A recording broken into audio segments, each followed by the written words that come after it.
मीरपुर नाम के शहर में तेजस अपनी पत्नी नीरू के साथ रहता था। पति पत्नी दोनों ही नौकरी करते थे। एक दिन तेजस गांव अपनी माँ के पास फोन करता है। हेलो, प्रणाम माँ। जीते रहो माँ, तुम दादी बनने वाली हो। अरे वाह, ठीक है बेटा, मैं कल ही आती हूँ। जब माँ जी शहर पहुंची तो बेटी बहू ने बहुत अच्छे से स्वागत किया। लीजिए माँ जी, चाय। अरे गर्मा गर्म पकोड़े ले आओ माँ के लिए। नीरू रसोई में गई और 2 मिनट में ही पकोड़े ले आई। जी ये लीजिए। बहू जादू से बनाए हैं क्या? अभी तो रसोई में गई थी। यम्मी।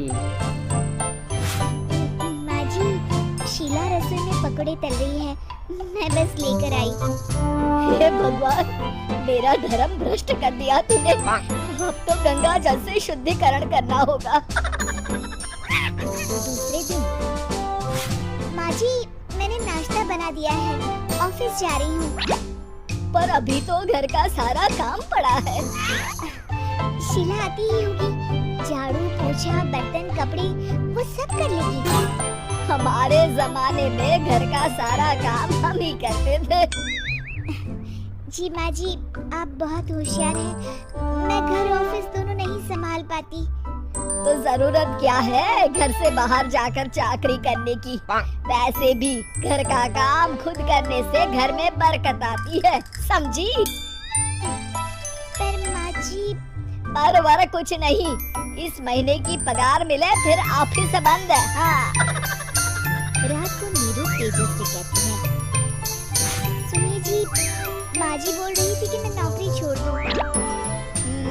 वैसे ठीक ही तो है, अभी तुम्हें आराम की जरूरत है। फिर भी आराम कहाँ, शीला को छुड़ाने के लिए बोल रही थी। तो अब 24 घंटे में इतना काम तो कर ही सकती हो। पर जॉब पसंद है मुझे, घर पर मन नहीं लगेगा। अगले दिन जब दोनों ऑफिस के लिए निकल रहे थे, मेरी तो कोई कीमत ही नहीं है इस घर में। माँ जी, आजकल महंगाई बहुत है, रहन सहन भी बदल गया है। दोनों नौकरी करते हैं तभी ठीक रहता है। अच्छा, तू कहना क्या चाहती है? मेरा बेटा तुझे बिठा के खिला नहीं सकता? तू ही इस घर का खर्च चला रही है, हैं? नहीं माँ जी, मेरा वो मतलब नहीं था। मतलब खूब समझती हूँ, ये बाल धूप में सफेद नहीं किए मैंने। हाँ। अब तो ये रोज का काम हो गया था। तेजस भी रोज की झिकझिक से परेशान हो गया था।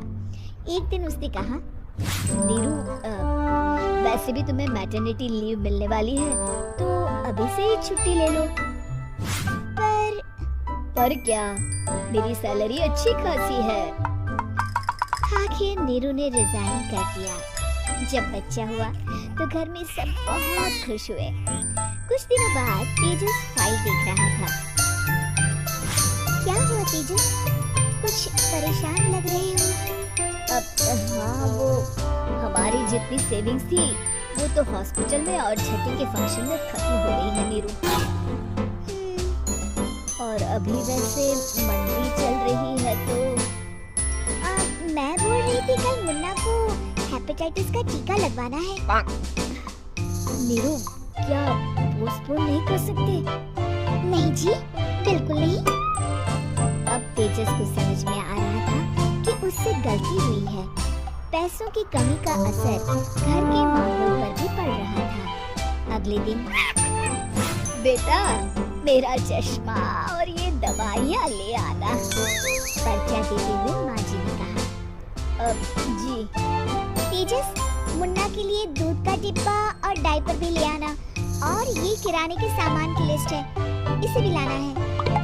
तेजस गुस्से में लिस्ट मरोड़कर फेंकता है और चिल्लाता है, पैसे क्या पेड़ पर उगते हैं? ये ले आना, वो ले आना। अरे, पर ये जरूरत का सामान ही है। वो गुस्से में बिना कुछ कहे ऑफिस चला गया। अरे, लंच तो ले जाइए। नीरू दौड़कर डिब्बा पकड़ाती है।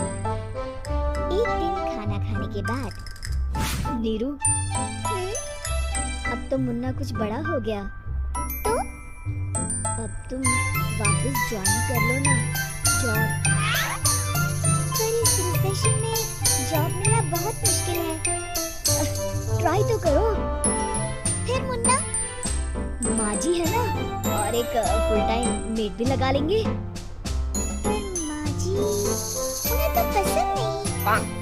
तभी माँ जी वहाँ आ जाती है और प्यार से नीरू के सर पर हाथ फेरते हुए बोलती है, अब मेरी समझ में आ गया बहू, पहले के और अब के समय में अंतर है। तुम काम शुरू करो, मुन्ना की जिम्मेदारी मेरी।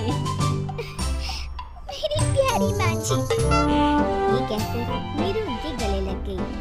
शिक्षा, परिवर्तन संसार का नियम है, हमें भी समय के साथ चलना चाहिए।